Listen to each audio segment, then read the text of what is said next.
Inner engineering అనే ఒక book మనిషి ఎంత డెవలప్ అయినా కూడా ఎందుకు సుఖంగా లేడని నిన్ను క్వశ్చన్ చేస్తుంది. మనిషి డెవలప్ కేవలం పైపైన మాత్రమే, అంతరంగంలో డెవలప్ అవ్వలేదని క్లియర్గా చెబుతుంది.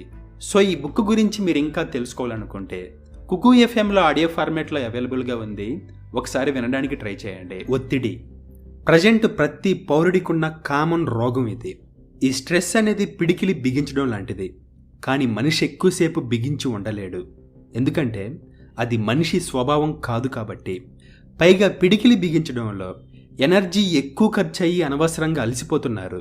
అయితే ఇప్పుడు మీరు అడుగుతున్నారు, పిడికిలి ఎలా విప్పాలి, ఏం చేయాలి, రెండవ పిడికిలి కూడా బిగించాలా, లేదా కాళ్ళు పైకెత్తి తల కిందకి పెట్టాలా, విప్పడానికి ఏదైనా ఉపాయం ఉందా అని అడుగుతున్నారు. ఇది కొంచెం నవ్వులాటే, బట్ జనాలు ప్రతిరోజు చేసేది ఇదే. నిజానికి పిడికిలి విప్పడానికి మనిషికి సాధన అవసరం లేదు.